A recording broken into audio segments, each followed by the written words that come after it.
Welcome to Sensing the Signal. I'm Terry Pattar from Atreides. We're exploring the overlap between data, technology and intelligence in our increasingly volatile and complex world, what this means for national security and how deeper insight can help organisations make better decisions. I've spent the past 20 years helping organisations improve their intelligence capabilities. I'm fascinated by how we understand the world around us. Now I get to talk to some of the leading voices who I've learned from myself.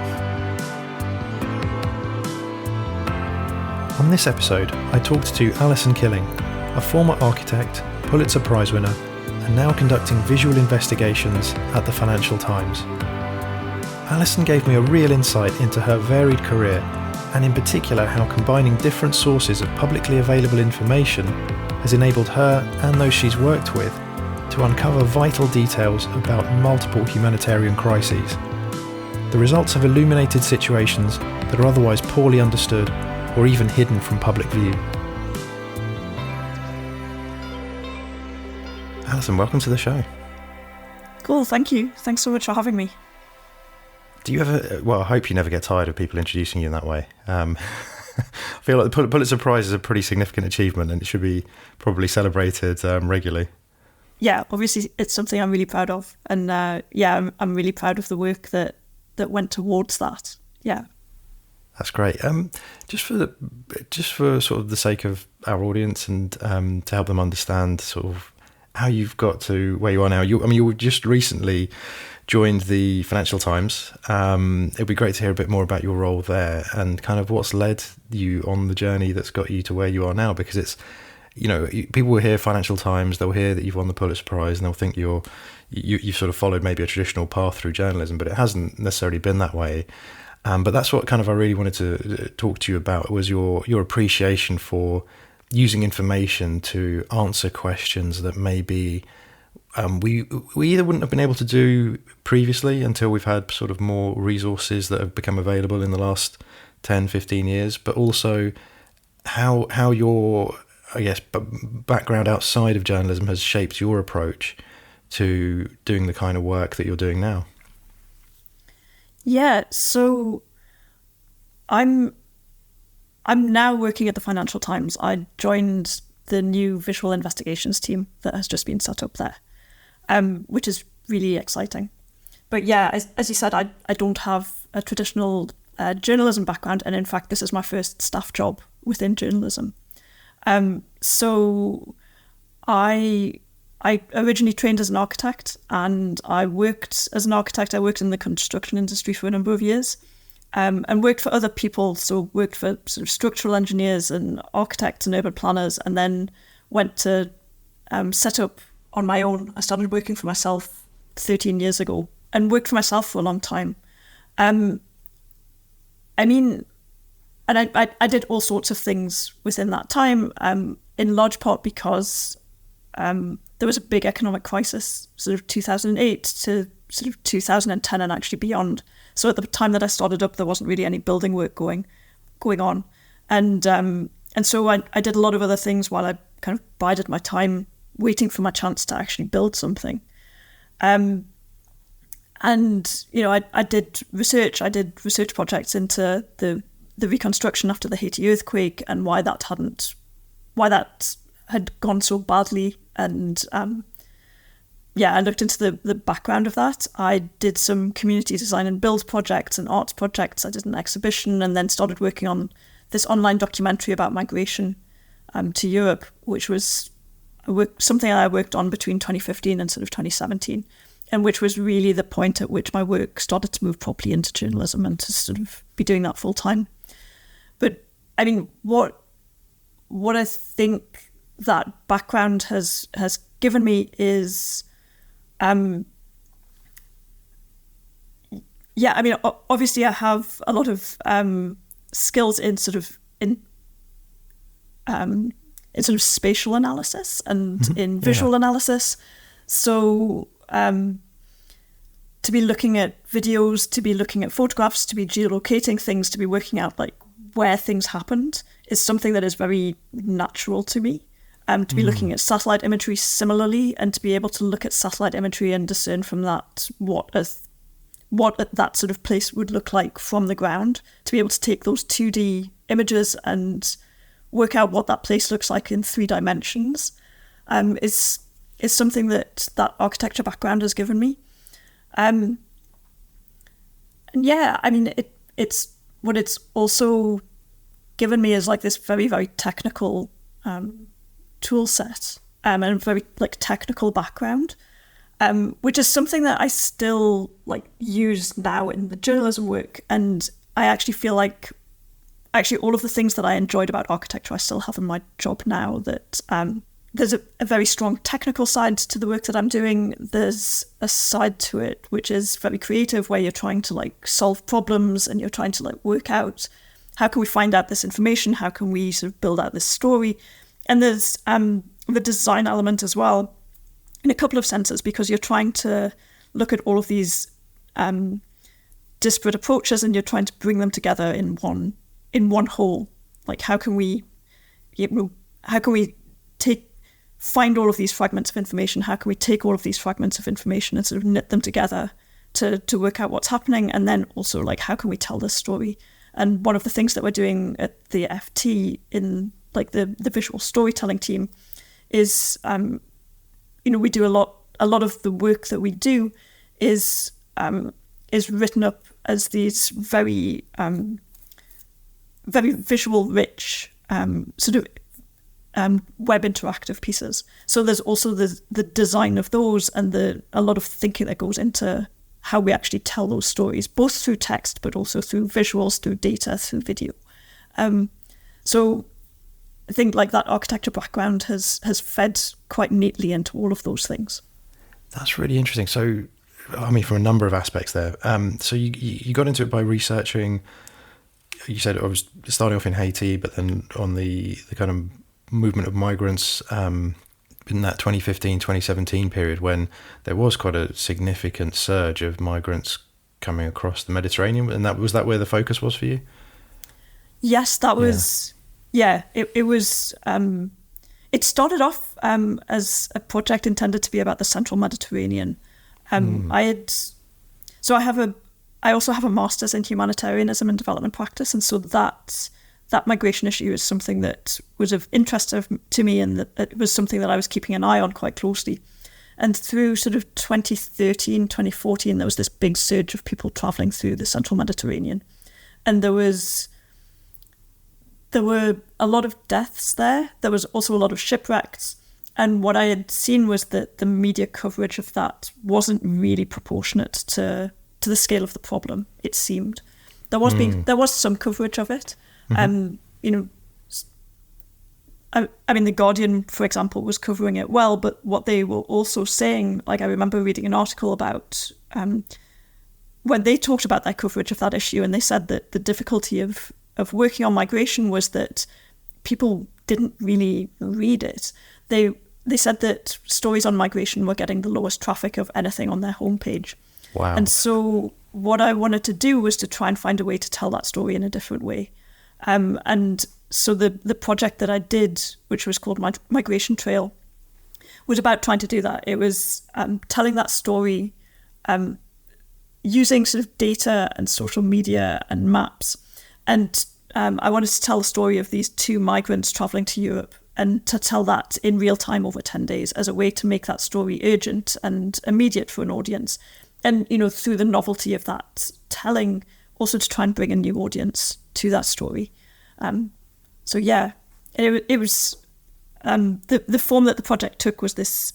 It was online. It was this data-rich map, and then we'd layered a lot of data into it about weather, about shipping traffic, about where people trying to make these journeys had lost their lives along the way, about things that were important for those people on the move, about where they could get Wi-Fi, for example, where they were able to charge phones, things like that.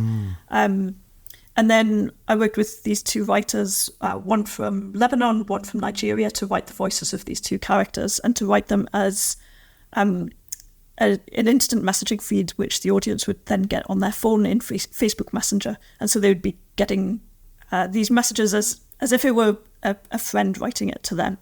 And that was how we wanted to make it feel very, very personal to the audience. I mean, that's a remarkable way of communicating.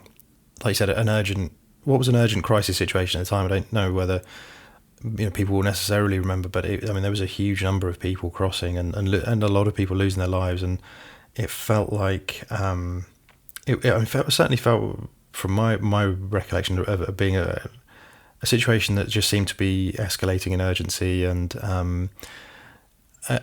it's interesting what you mentioned there, that people weren't necessarily reading about it when the media were reporting it in the way that they would normally report news. And so the way that you constructed that and came to it via a different way, a different perspective to explain what was going on, I mean, that's fascinating. And also the approach you took to bring in other types of information, like you said, the shipping information, the weather forecasts, that's again possibly something that people wouldn't necessarily immediately think of.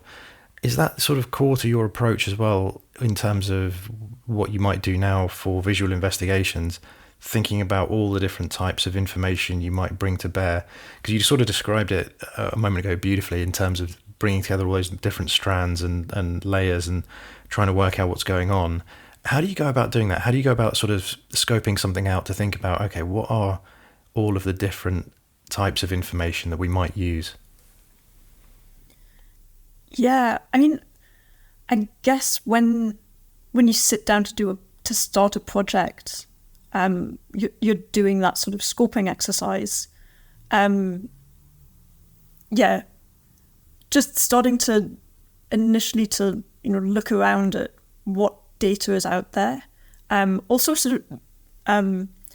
doing like key interviews at the beginning as well with you sort of casting around to sort of see what data is out there and what data sets are there. And one thing that I'm always looking for is like a large unexplored data set.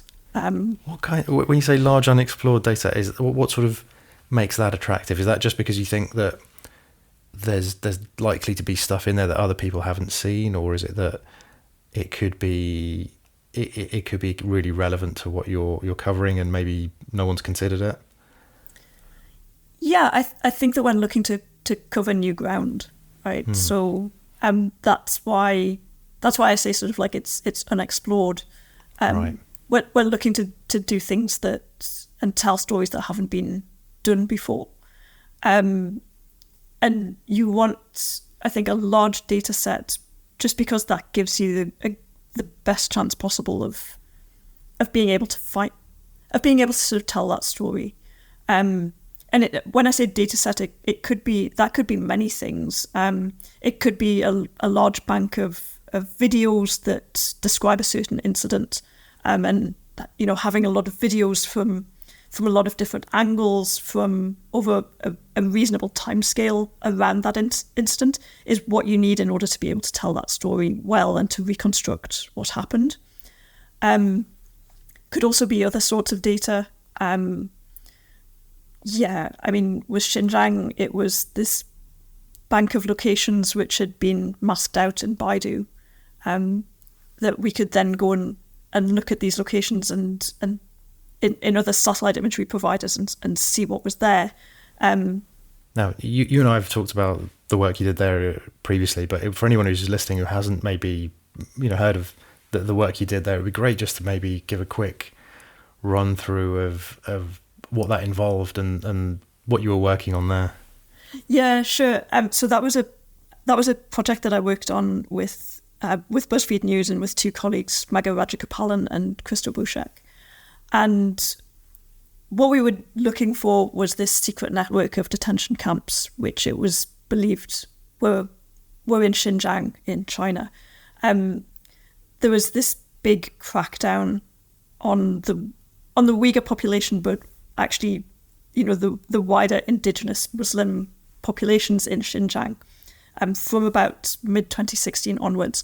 And from like early 2017, there started to be these rumours that hundreds of thousands of people were disappearing into camps and nobody knew where they were.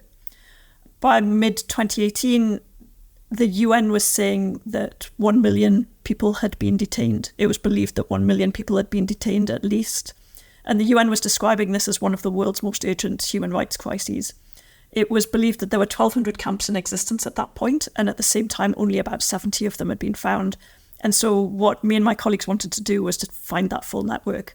And we wanted to provide evidence to policymakers of what was happening, because at that point, the world really lacked knowledge about what was happening there. It was really just at the level of...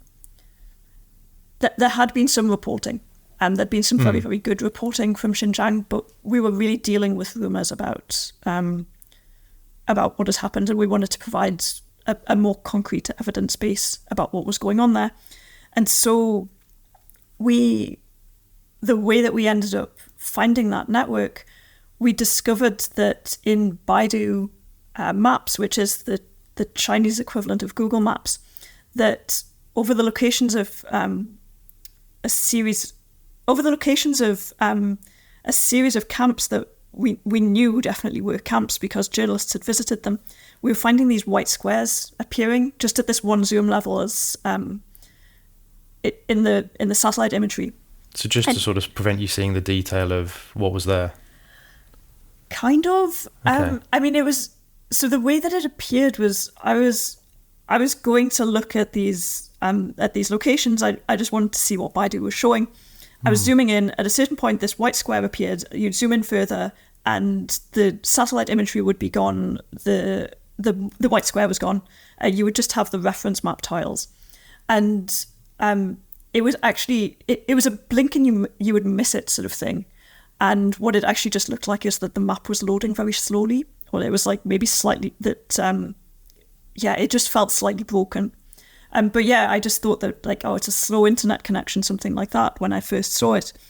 And then panning around and zooming in and out a bit more, I realised that this kept happening just in this one place, that this white square kept appearing just at this specific zoom level. And then I found the same thing happening at these other locations that we knew to be camps. And at that point, we realised that we had a technique that we might be able to use to find the rest of the network. And the idea was that we could go and look at the locations of these mask tiles and then go and look at the same location probably in Google Earth, which where there were those restrictions, and we could just go and see what was there. And in that way, we found what we believe is close to being the full network of camps across Xinjiang. And that was incredible, really, because until you did that work, the scale of that problem wasn't really fully understood.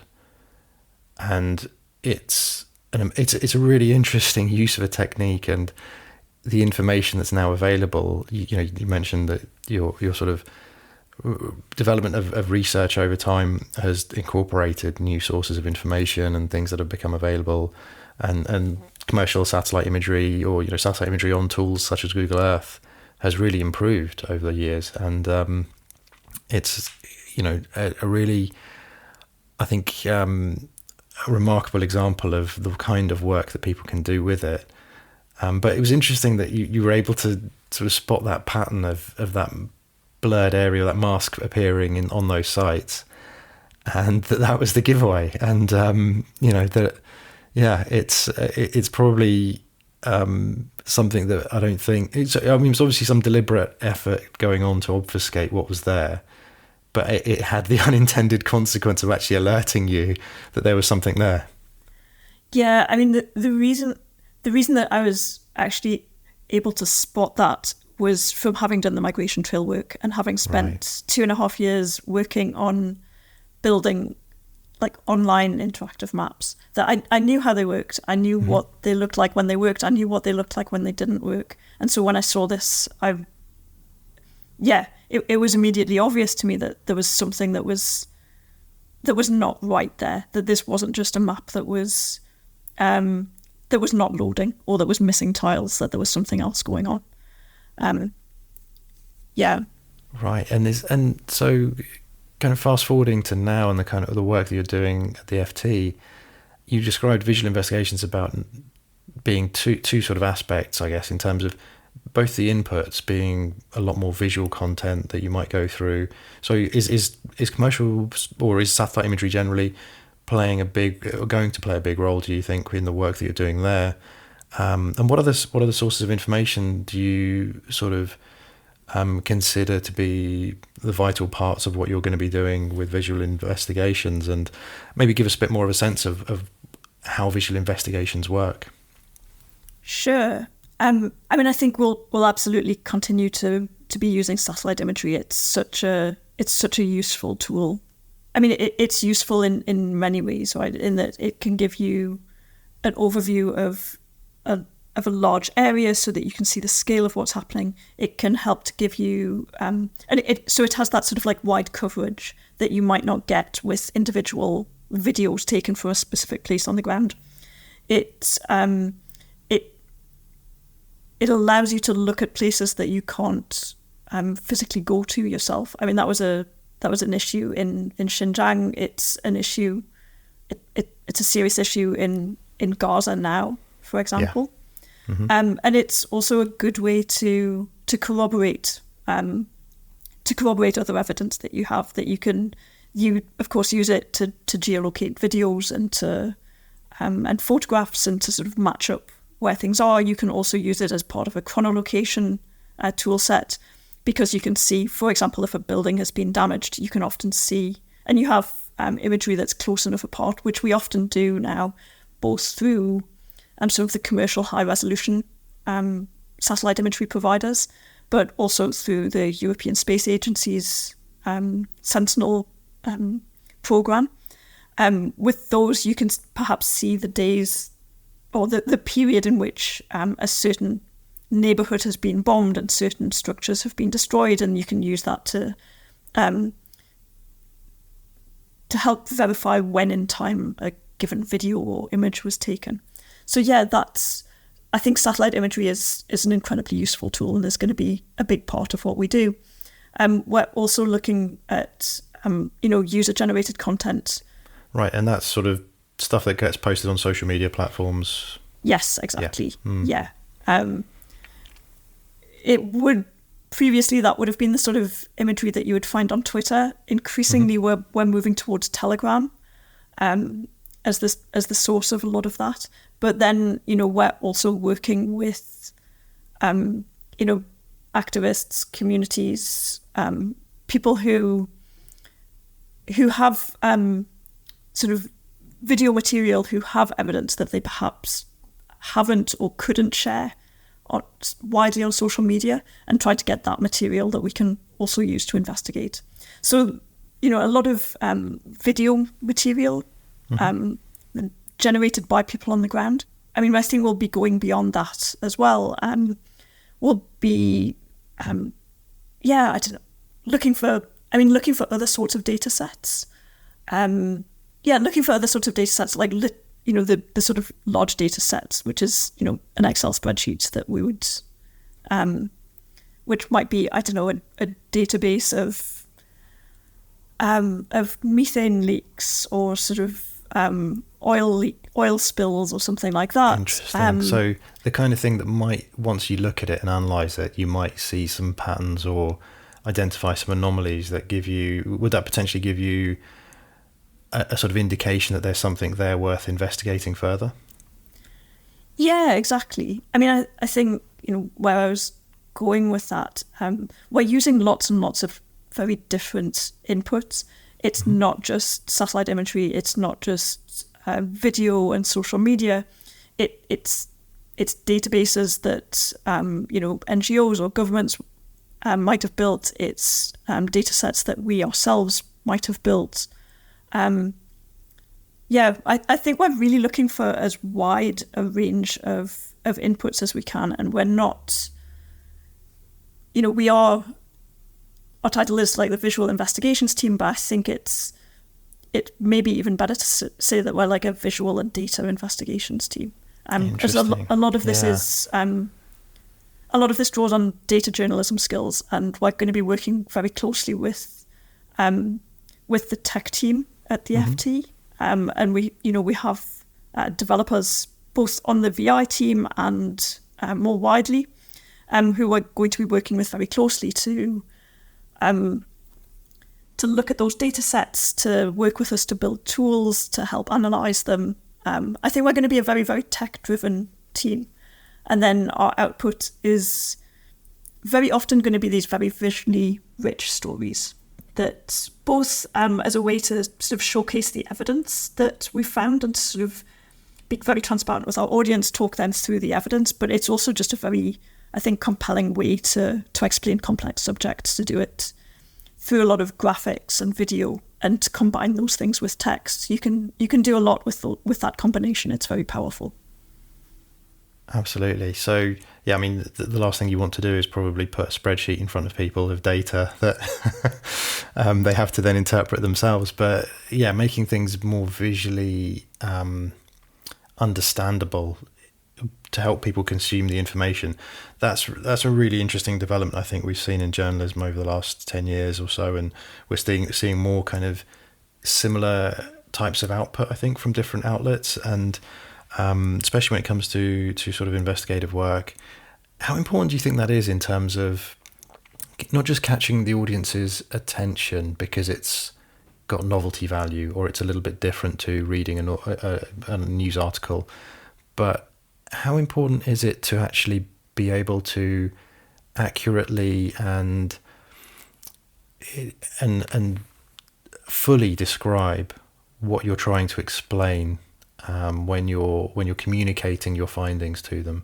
Because some of the techniques that you might use wouldn't necessarily, they're not going to be things that you have out of the box, let's say, or things that you can immediately generate. It's going to vary on a case by case basis, I would assume, in the way that you use those techniques. So yeah, how important is it to do that? But also, what level of work does that require, just in terms of shaping the content so that you're communicating what you want to the audience in terms of the truth of that situation without missing anything, without leaving anything out, when you are using so many sources of information and maybe complex data, etc. Yeah, I mean, so this telling of complex stories visually is something that the visual storytelling team has really excelled at. They were set up 2 years ago, and a lot of the work that they've done to date has been explanatory. And they would be looking at things like, how does Europe get its gas, which was a big question after Russia invaded Ukraine in 2022. Where is this gas coming from? And, how does Europe actually get its power? And there's this very complex system where there's, through different times of the day, electricity is constantly being traded between different countries. And so they did a big piece explaining that. So this is a team that has a lot of experience in that. But to go further than that, we actually have a designer on our team, Chris Campbell, who has a lot of experience in exactly that, in sort of telling these very, very complicated stories and sort of thinking through conceptually, how do we explain this in a way that is clear and also compelling for the audience. I mean, there's a number of reasons that we would want to do that. Partly it's interesting. It's interesting for an audience to sort of see, and to sort of, have not just the story explained, but also the methodology. But when it comes to the methodology, there's quite important reasons to do that. The sort of work that we do is not as well understood as traditional journalism. I think, people would have understood what journalists did sort of 20, 30 years ago. They're sort of often talking to people, they're looking at documents. The main output is written articles. That's well understood. Yep. But the work that we do now is less so, partly because it's new and partly because as we're developing the techniques. We're often building the bridge as we're crossing it. And so we do want to explain that, and we want to explain it in terms of transparency and credibility for the audience. Like, how is it that we know this thing? But I think it's also important in terms of the open source community and the community that we've come out of, where that sort of transparency was really important to build credibility. It's like, this is new, but trust us, like this, it is real. That was incredibly important, that the techniques and the data were out there so that others could go and look at it and either reproduce it or correct it when it was wrong. And so, that's the tradition that we've come out of, and so we're continuing that. Yeah, you mean in terms of open source intelligence, people who are practicing those sorts of techniques, analysing that information and then turning it into, not turning it into, but finding the insight in that information to be able to draw it out and actually show it to people and say, look, this information exists. It tells you this is happening in this place. Is that the kind of thing that obviously you've learnt from, and you've been part of that community, and is that something that you think is going to become a bigger part of journalism in general? You mean open source? Yeah, bringing some of those techniques that you mentioned there, that there is that community sharing ideas and methods for going out and finding information and verifying information, and being able to say, okay, this is what is going on in this place, and sharing techniques that can be reproduced by others. Do you see that sort of becoming, or I guess generally the work that you're doing in visual investigations becoming a bigger part of journalism, and are we seeing more of a shift away from people wanting to consume content in sort of written articles? I don't know that we're necessarily seeing a shift in terms of what the audience. I think people still want to read written articles, mm-hmm. but I would say, perhaps going beyond our visual investigations team to the wider newsroom. Previously, a lot of, for example, the video and photographic material that people would have been coming in through photographers, or coming in through agencies like Getty, through the AP, people like that, and it was always coming in from this already vetted source. And now, increasingly, a lot of the material, a lot of the visual material which describes incidents which have just happened, has been taken by non-journalists on the ground, filming with their mobile phones and uploading to social media. And newsrooms, I think, want to use that material, and I think audiences want to see it. They want to know what's happening, and there is a need to sort of take that material that's on social media and to package it for audiences. Who spend less time on Twitter and Telegram than the average journalist does. And I think that is kind of the challenge for newsrooms at the minute. Like, how do they bring on people with those skills to be able to verify that material and to bring it into their existing workflows, so that they're not so that they're able to work with this new and often unvetted material, and verifying it and then being able to use it to add to the news articles. Yeah, so it's that verification aspect, I suppose, is what's really critical in this, and also, I guess, being able to go out and find it, like you said, having the expertise to know where to look and which platforms to get across, because that does shift and that changes. You've mentioned obviously a couple of social media platforms there, but you go where the content is, I suppose, and that content can move from platform to platform, or in certain areas of the world you may find that one platform is perhaps more prevalent than another in terms of where people share content about what's going on. And I suppose there's that element for journalists and people working in newsrooms to have some of that local expertise as well, in terms of understanding, okay, within this geographic region, what is the information environment like? How do people share information about what's going on, and how do we access that and make use of it? So are you also, or like, unless I assume you are also working with and engaging people with those expertise to be able to say, Okay, yeah. Over here, it's more on this platform that we would look for information, and also be able to help you with the verification aspect. Yeah, I mean, we're really lucky in that we've got this like absolutely phenomenal network of foreign correspondents. Yeah. So yes, absolutely. When something happens, we would be wanting to draw on that expertise. I'd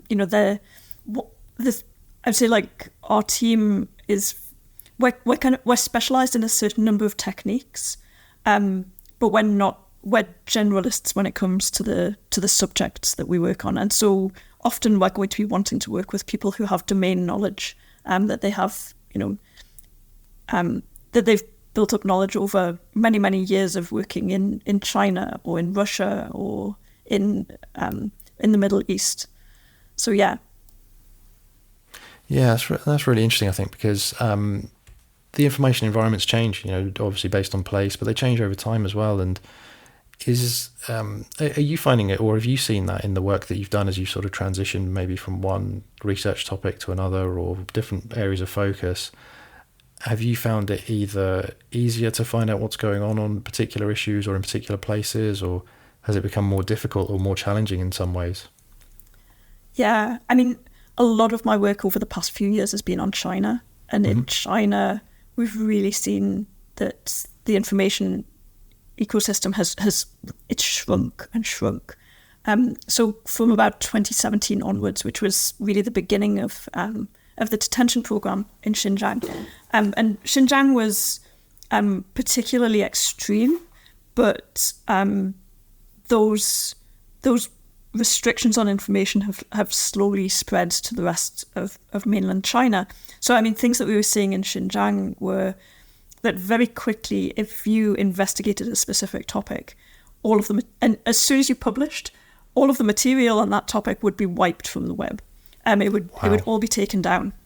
And so you had to be very, very careful if you wanted to publish on something and you wanted to investigate it further, you had to make sure that you spent time archiving any data that you might want in advance of that publication, because you were going to lose access to it.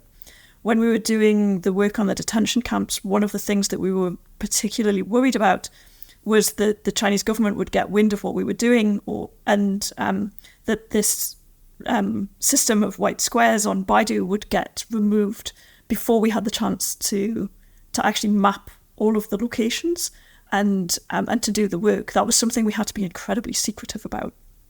But also in China, we've seen the introduction of registration requirements in order to access many websites.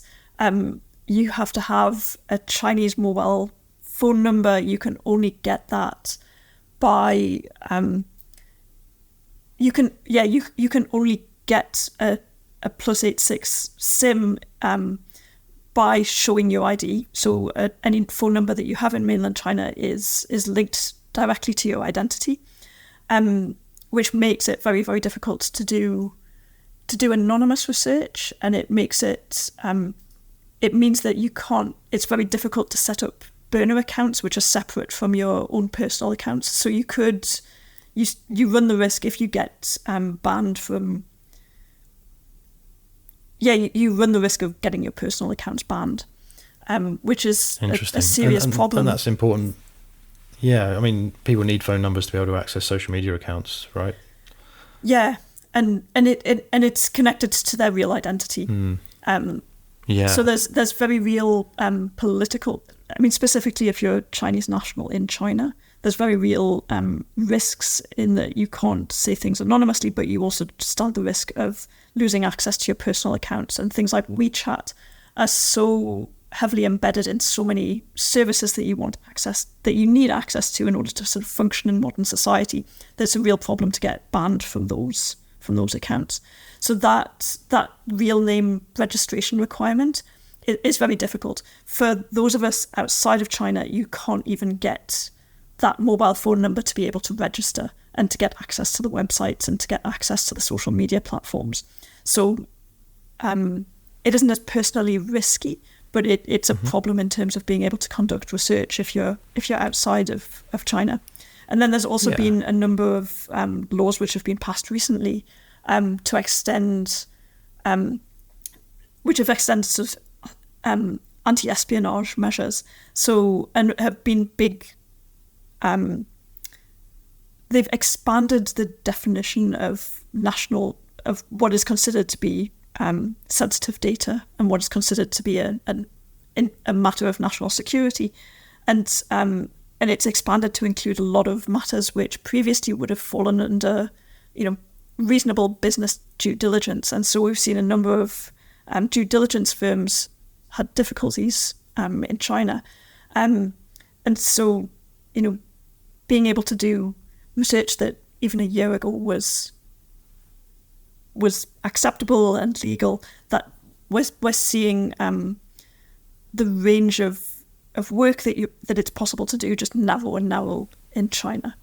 And that's research which anywhere else would be perfectly acceptable and a legitimate part of people doing business. Having companies doing due diligence and providing that reassurance to anyone who's going into deals is usually a required part of doing business, actually, rather than a sort of an option. But yeah, and it's really interesting what you say there about having to have the local contacts in order to be able to access information, because it brings in, I guess, still part of that traditional aspect of journalism, that you've got to have a network and you've got to have the contacts to help you do that. And issues like source protection, you've got to presumably protect those sources who are helping you access information that you wouldn't be able to get from outside as well. That's hugely challenging, and it's worrying that you see that kind of getting worse. Like you said, the information environment in some ways is shrinking and shrinking. Do you think that's going to continue being the case, or do you think at some point they might open up a bit more? I don't know. I mean, it's hard. It's hard to say. It's certainly of a piece with the authoritarian turn that China took under Xi Jinping, and I mean, he's just extended his rule over the party. He's just been granted a third term, which was unprecedented. It seems that he's going to stay in power for quite some time, and there's no real reason to expect that those changes will be rolled back. It will be interesting to see how that works in terms of continuing to allow foreign businesses and sort of foreign investment in China. It seems that those things are very heavily in conflict, but it's hard to say what's going to happen. But when you're talking to colleagues, etc., who might be covering other countries, other regions, are they seeing any kind of similar issues? Because you look at sort of how things go in China, and it's obviously a huge country, hugely influential. And my concern would be, do other countries look at what they're doing and think, well, we could do something similar to help us restrict the information environment in our favour, and to help prevent foreign journalists investigating what's going on here? I'm not sure. I mean, China has an absolutely huge amount of infrastructure that underpins the censorship regime. The Great Firewall is incredibly sophisticated, and yeah, there's a huge amount of infrastructure that underpins it. So I'm not sure that other countries are yet in a position to implement that sort of system. At the same time, China is exporting. They're certainly exporting sort of surveillance technology to other countries, which has big impacts for journalists, for activists who are trying to work.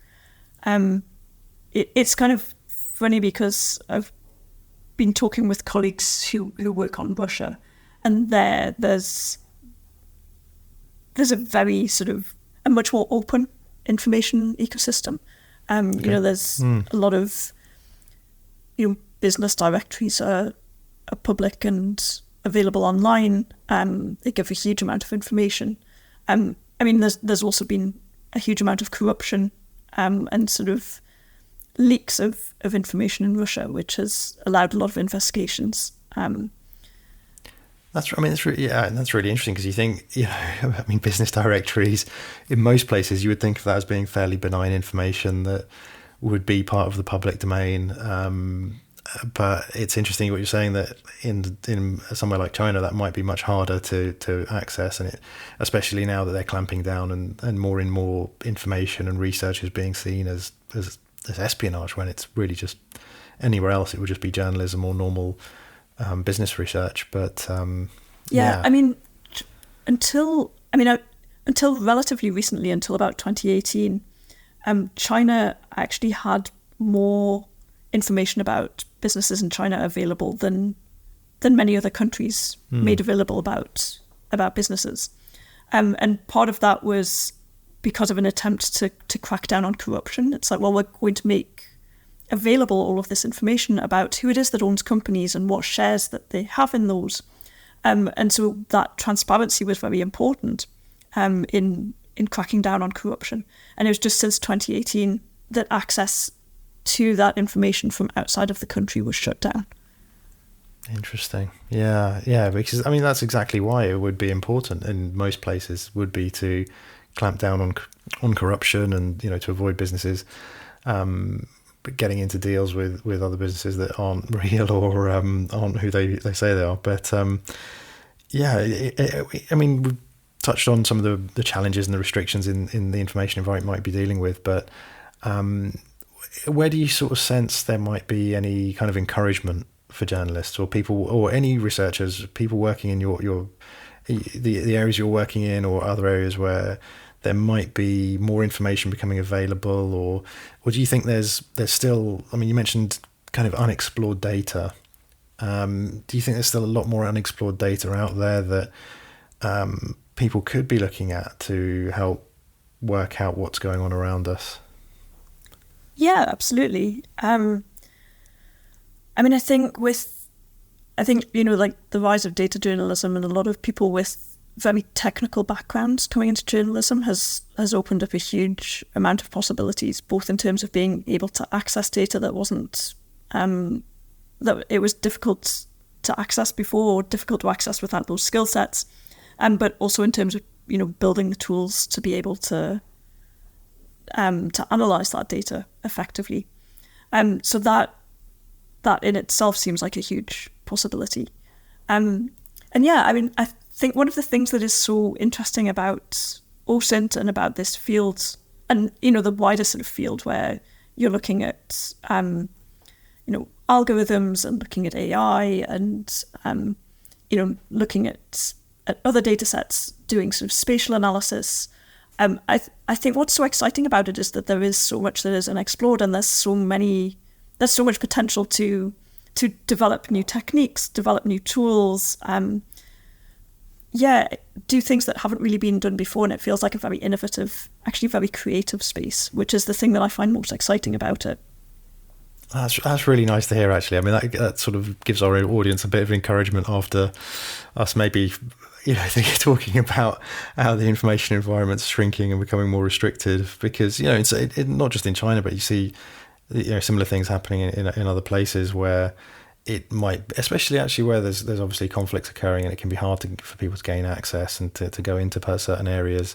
But there's also been, I think, in the last few years, an uptick in journalists being targeted for just doing their work, and you mentioned that the shift in China to classify more things as espionage, and I think that's a worrying trend that we're seeing in other places as well. But it's great to hear you sort of talk about creativity and innovation and how people might be thinking more about how to use all the information that's out there.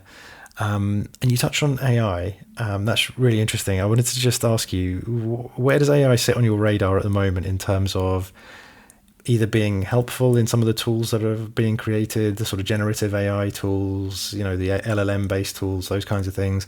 Are they helpful in any way, or do you worry that actually those tools could be used to generate more either disinformation or just noise, essentially, that doesn't help when you're trying to get to the actually the actual valuable information that can help you produce insights. Yeah, I mean, we haven't looked so much at the generative AI, and we haven't looked so much at the disinformation space. Although, yeah, I understand that that's a growing problem. But I mean, even tools like Twitter, which have been incredibly powerful over the past 10 years in allowing journalists and allowing open source researchers to, well, both to find material and to work together. That Twitter is is heavily degraded now.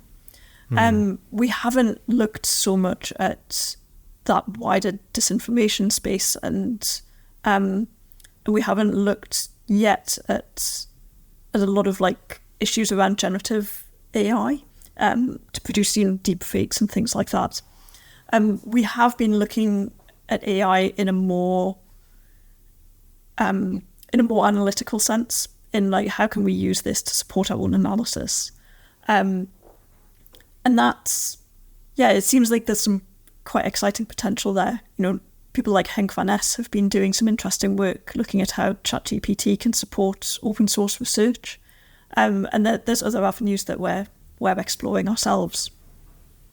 That's fascinating. Yeah, and I think that gives people some food for thought in terms of what else they could be considering in terms of how they would go about doing research, or things to be probably planning for now that are still not quite part of everybody's day-to-day toolkit, let's say, but could become more so as we go through the next year, and those tools are developing rapidly. So yeah, it's interesting to hear you're sort of thinking about it in the context of your work and how that might apply.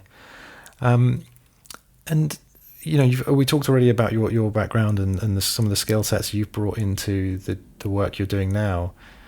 Do you feel that journalists as a whole are starting to get more familiar with some of those techniques that you've learned over the years?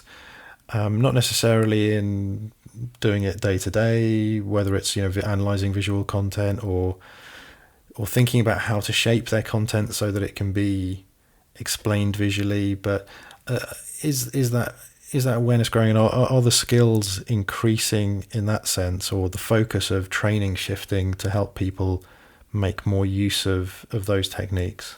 I mean, I think there's definitely a growing awareness of this field and a growing acceptability of it. That it's, I think, there's been a whole series of projects now which have proved the value of this sort of work, and that have proved its credibility as well in being able to produce rigorous journalistic reporting, which that's been really important. I mean, I think there's still work to be done in terms of a deeper understanding of what we do that would allow people to work with us effectively. I think it's really in working with us and seeing how we do our work on a day-to-day level, where we're working together with a more sort of traditional reporter, with this a foreign correspondent who has a huge amount of knowledge on the topic that we're doing, sitting down with them and sort of brainstorming stories, thinking about doing stories which really bring together the best of what they can do together with the best of what we can offer, and the analysis and storytelling skills that we can bring, working together to develop a story and then to report it together. So going off and doing our own different aspects of that, and coming together each week to sort of describe to each other what we've found, so that the other can build off what the others are doing on the team, and then looking together at how we can tell that story that bring together the skills of a writer and somebody who has done a lot of interviews on the ground and can really tell the human story of what it feels like to have been impacted by a given incident. And then what we can bring is perhaps a visual reconstruction of what happened. We can bring a sense of scale to a given issue. We can show how widespread it is. we can sort of do a visual reconstruction, which can be sort of very visceral for an audience. And so working together, we can really do some very powerful work. But I think it's probably in that experience of working together that people learn really what it is that we do and what we can offer and what the power of that is. Yeah, that's fascinating. I really love that idea of bringing together the scale to show the context within which an issue is occurring, but then also incorporating the human story and making perhaps that more, as you said, more visceral and it having more impact for the audience. That's really interesting. Alison, you went through obviously a big career transition and got into journalism, and you've produced some incredible work. And you mentioned, some of the focus for you has been on humanitarian development issues, but it'd be great just to understand what's the drive for you. What's the real sort of motivation that is at the heart of the work that you're producing? So, on the one hand, I really like making things. That's why I became an architect. I like design and the creativity in there and sort of solving problems. I really like working in a technical role. Again, it's kind of that like problem solving aspect. Like I like solving things, making things. And I could have, I guess, quite easily had that within architecture. I think the real transition to journalism came sort of 2015, 2016. And it was when I was doing the Migration Trail project. And I should say that up till then, I mean, what I already said, I was like doing all of these projects and I was kind of like biding my time until I got to do some construction work, which was the thing that I always believed I was going to. And it was just the reason that I wasn't, I thought was just like, there wasn't a lot going on. There was an economic crisis. And as a young architect, it's very difficult to find your first work. So I was like, well, I'm doing all of these other things, but I'm an architect and I'm going to build. And while I was doing the Migration Trail work, a few things shifted. One was that I did a lot of traveling as part of the research of that. And I did a lot of interviews, and really doing that, I had to, and making a documentary as well. I was in this very sort of journalistic space, and working with documentary funders and going to documentary festivals and markets and things. So at that point, it really made much more sense for me to be describing myself as a journalist. It was confusing to people that I would describe myself as an architect or even as a designer. Yeah, it just didn't make sense. I mean, architects, when they look at my work, they recognize the world view. It's very spatial, it's very visual, it's a very architectural way of looking at the world. But I really needed to be describing myself as a journalist. And, I recognized that, I spent 2.5 years on what was a journalism project. And that was sort of 2015 to 2017. And then the other thing that happened in the middle of that was, well, in 2016, the Brexit vote happened. And then later that year, Trump got elected, which was just this really tumultuous year. And I've always been interested in impact in my work, and in issues of sort of social justice, of human rights. And I just realised at the end of that year that I wanted to be doing work that would have impact on a much shorter time scale than architecture or urban planning could. Like previously, when I was still working for this like architecture urban planning firm in Rotterdam, I was working on 50-year master plans. It's a really, really long time scale. And I wanted to work on stuff which had a shorter time to impact, and journalism seemed to offer that I could work on these issues that I saw around me were becoming urgent, and that my impact might happen on a shorter time scale than 50 years. So that was also attractive. And then the other thing that I realized as well was, I was like working for myself. The way that projects had come together, it was always that I had an idea, then I would go out and I would find the funding for it. I would find the partners, I would pull together the team, I would then do the project, which is a lot of work, and it's quite a challenging way to find your work. And I realized that actually, if I had been putting as much effort into trying to build buildings as I had been into doing these other exhibitions and art projects and documentaries, that probably by that time I would have been building. If that was something I really had been serious about, I would have been building by that point. And the fact that I wasn't was actually just a sign that I was interested in other things.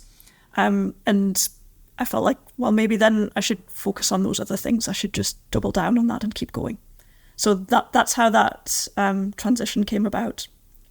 Yeah, and then having made that decision, I started to look for more opportunities to work in that field.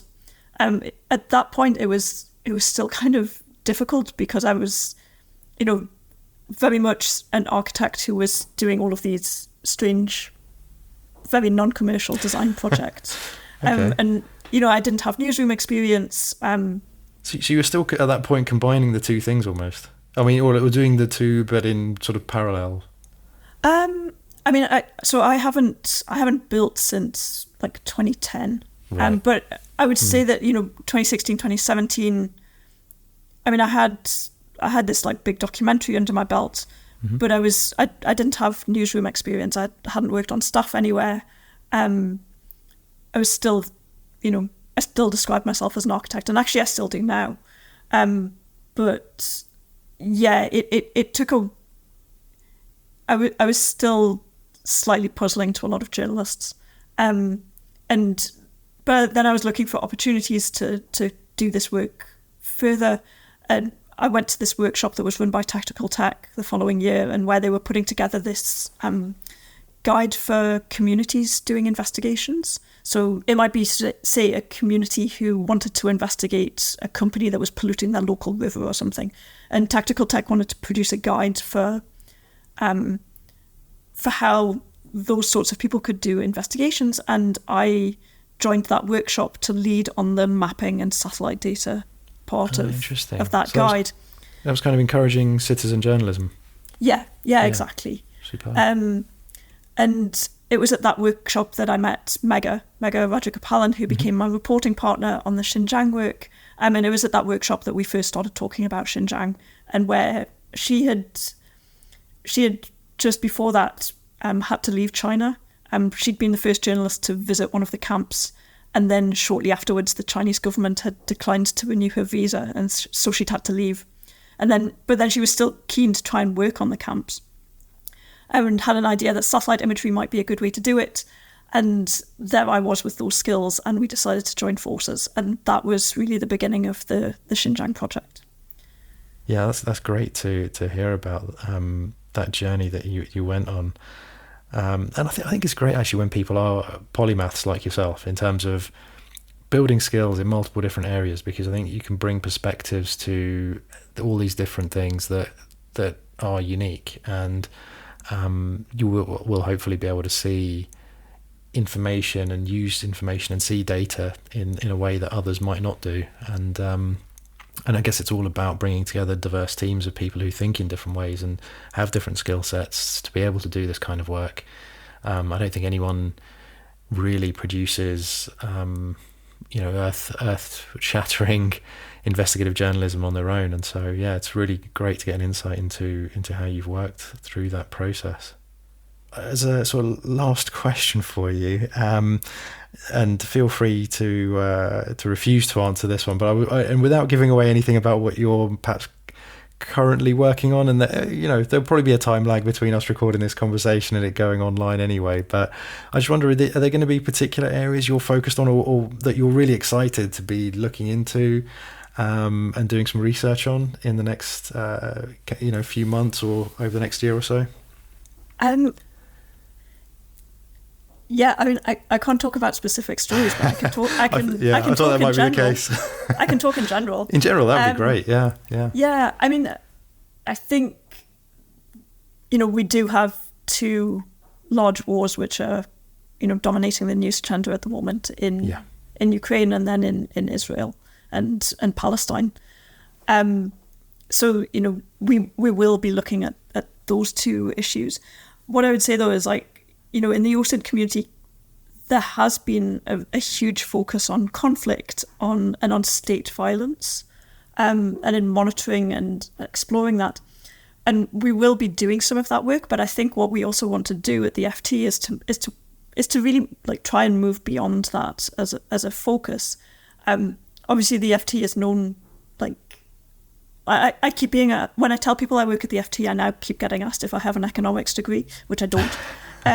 So, of course, It's known for, like, financial coverage of companies, of markets. So we do want to try and do some work on that. There's a lot of great correspondents at the FT with huge amounts of knowledge about, the oil markets. They did a couple of, the reporters there did some great work about the fleet of shadow tankers, which were, transporting Russia's oil and circumventing sanctions. So there's a lot of interesting work to do around sort of sanctions, around supply chains, about resource extraction, things like that. I think we want to try and push into those areas as well. Both because it's of interest to FT readers. We've got great domain knowledge within the FT there, but it's also just interesting to, I think, really push the OSINT community to go beyond the conflict reporting that it was the conflict reporting that sort of was that's like you said, it's been a big focus, I think, for a lot of people in that community. Yeah, no, it has. It's Well, that's super. I mean, that's really interesting to hear, and I'm really looking forward to seeing the output of your investigations and exploring these issues, because you've broken some huge stories in the past, and hopefully you'll get to really investigate and dig deep into some interesting topics that will illuminate our understanding of what's going on in parts of the world that otherwise we wouldn't know what might be happening, or on thematic topics where, again, we don't necessarily see what's going on. So yeah, that sounds incredible, and I'm hugely looking forward to it. And Alison, thanks for a really interesting conversation. I've learned things on from talking to you. I always do, and hopefully our audience will take things away from this as well. So yeah, thanks again for your time and for joining us. No, thanks for having me. It's been really interesting. Visual investigations is really data investigations. That's one of the points that I took away from this conversation with Alison Killing. Making data understandable and explaining complicated stories in a clear and compelling way is a really underrated and vital part of modern knowledge work, and in my view, especially so in intelligence work. Being able to communicate insights and assessments in a visual way makes a huge difference, especially when the competition for attention is so fierce. We also talked about how information environments are changing, and in many places becoming more restrictive. Effectively, it's harder than before to understand what is happening in some parts of the world. I think this makes it more important to learn from creative approaches taken by people working in other fields that might seem unrelated.